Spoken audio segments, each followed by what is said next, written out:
The HuniePop community doesn't exist.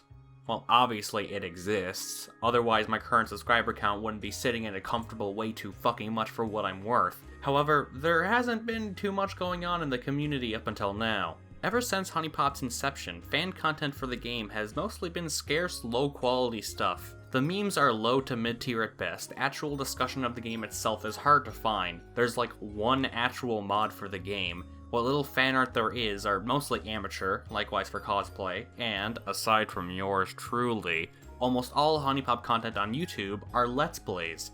Even today, people are still uploading Let's Plays of HuniePop. The game's over 3 years old! Now, I'm not that stupid. I know why the HuniePop community is like this. This may be hard to hear, but HuniePop is a novelty. A good novelty, don't get me wrong. HuniePop was the first of its kind when it came out. A Western dating sim puzzle game that didn't look like shit, and was a pretty fun game to boot? It was destined to become popular, but because HuniePop is a relatively shallow game compared to other popular games, there's little that a community could actually do to create anything. I mean, what are you gonna do? The replayability and therefore longevity of a game like HuniePop is lackluster, so already the capacity for a dedicated fanbase is limited right off the bat. Committed players such as myself are rare. Even if HuniePop had a large fanbase, there's only so many jokes about anime titties that you can make, only so many who's your favorite girl discussions that can be had. But the unique and standout concept of HuniePop as a game meant it would see a large amount of success in one kind of category: Let's Plays.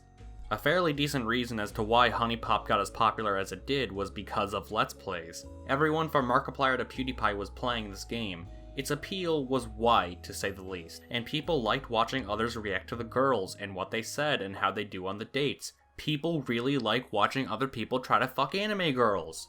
I never watched Let's Plays myself, but it is undeniable that HuniePop was a top-tier Let's Play game in its prime.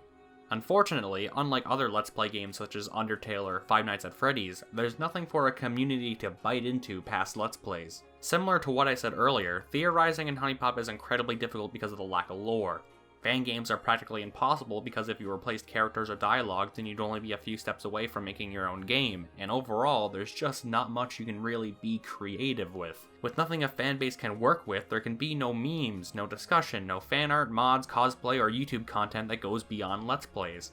There's nothing in HuniePop that a fanbase could use to keep its blood flowing. However, there is something that can bring the HuniePop community to life: a sequel.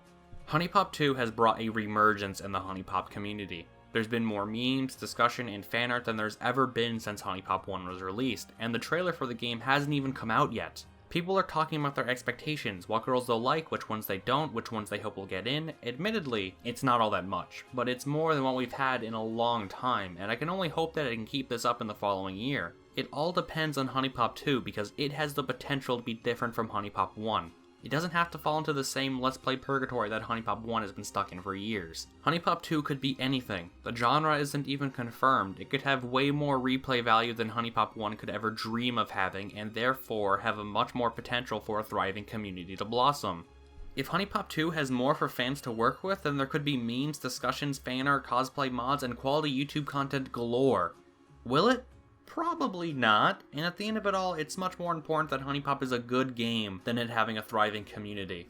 Despite this, I still think it's important to recognize the value of having an alive community for your game. After all, isn't a game more fun when it's possible to interact with it outside of the game itself? A community is what keeps a game going through time. Of course, HuniePop doesn't need to still be relevant in a decade, but me being me, I just think that it'd be neat. I'd like to see my favorite game become more popular and have more things that I could appreciate, such as fan art or memes or anything else that a community could think of. Also, it'd be pretty sweet if I had more shit that I can make videos on. I guess what I'm trying to say with all this is that HuniePop 2 should have a Battle Royale mode. Arigato gozaimasu for watching my video, fellow gamers. Catch us next week when we talk about the blinking cycles of all the girls in HuniePop. This is Cartoon Fucker signing off.